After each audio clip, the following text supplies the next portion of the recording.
ആന്ധ്രാപ്രദേശിൽ നടന്ന പോളിംഗ് ക്രമക്കേടിൻ്റെ ഗുരുതര റിപ്പോർട്ടുകൾ ഇപ്പോഴാണ് പുറംലോകം അറിയുന്നത്. ഞെട്ടലോടെ അല്ലാതെ ഈ റിപ്പോർട്ട് വായിക്കാൻ കഴിയുകയില്ല. അതായത് പോളിംഗ് ദിവസം രാത്രി 12 മണിക്ക് ശേഷവും അർദ്ധരാത്രിക്ക് ശേഷവും, അതായത് പിറ്റേ ദിവസം പുലർച്ചെ പോലും വോട്ടിംഗ് ഉണ്ടായിരുന്നു. 17 ലക്ഷം വോട്ടുകൾ, അതാണ് ഇപ്പോഴത്തെ ടോട്ടൽ ഫിഗറായി കരുതപ്പെടുന്നത്. ഇത്രയും വോട്ടുകൾ അനധികൃതമായി കൂട്ടിച്ചേർത്തു. വലിയ തോതിലുള്ള കളികളാണ് അവിടെ നടന്നത്. ആന്ധ്രയിൽ പല പ്രദേശങ്ങളിലും അട്ടിമറി വിജയം നേടിയത് അതിനാലാണ് എന്നുള്ള നിഗമനമാണ് ഇപ്പോൾ ഉണ്ടായിരിക്കുന്നത്.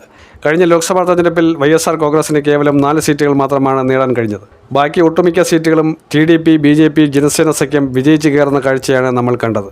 അതിൽ തന്നെ ജനസേനയ്ക്ക് 2 സീറ്റ്, BJPക്ക് 3 എന്നിങ്ങനെ പോവുകയാണ് അവിടുത്തെ കാഴ്ചകൾ.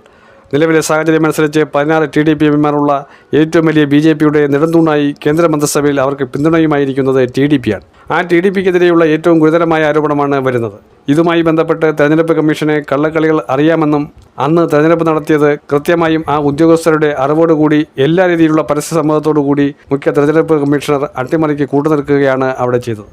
ഇപ്പോഴത്തെ തെരഞ്ഞെടുപ്പ് കമ്മീഷണറായ ജ്ഞാനേഷ് കുമാർ ഈ കാര്യങ്ങൾ അന്വേഷിക്കാതിരിക്കാനും പരമാവധി തെളിവുകൾ നശിപ്പിക്കാനും കൂട്ടുനിന്നു എന്ന ആരോപണവും അതിശക്തമായി നേരിടുന്ന സാഹചര്യം കൂടിയാണ്. നമ്മൾ മനസ്സിലാക്കേണ്ടത് ലോക്സഭയിലെ തെരഞ്ഞെടുപ്പും നിയമസഭയിലെ തെരഞ്ഞെടുപ്പും ഒരേ സമയം നടന്ന 2 സംസ്ഥാനങ്ങൾ ഒഡീഷയും ആന്ധ്രയുമാണ്. ഒഡീഷയിൽ BJDയേക്കാൾ മുന്നിലേക്ക് BJP നിയമസഭാ തെരഞ്ഞെടുപ്പിൽ ജയിക്കുന്നു.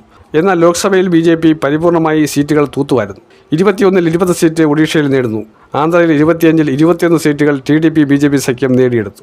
അസ്വാഭാവികമായ പല സംഭവങ്ങളും നടന്നു. ഇതിനെക്കുറിച്ചുള്ള സമഗ്രമായിട്ടുള്ള അന്വേഷണം നടത്തിയെടുക്കണമെന്ന ആരോപണമാണ് ഇപ്പോൾ അണിയറയിൽ ഉയർന്നു വരുന്നത്. വരും ദിവസങ്ങളിൽ ഇത് കൂടുതൽ സാങ്കേതിക പ്രശ്നങ്ങളുടെ എല്ലാ തെളിവുകളും നിരത്തി തിരിച്ചടിക്കാൻ തന്നെയാണ് ഇന്ത്യ മുന്നണി തീരുമാനിച്ചിരിക്കുന്നത്. ഈ സംഭവം വെളിച്ചത്ത് കൊണ്ടുവരാൻ കോൺഗ്രസ് നേതൃത്വം പൂർണ്ണമായും അവരോടൊപ്പം ചേർന്ന് നിന്ന് പ്രവർത്തിക്കുമെന്നും ഉറപ്പ് നൽകിയിരിക്കുകയാണ്.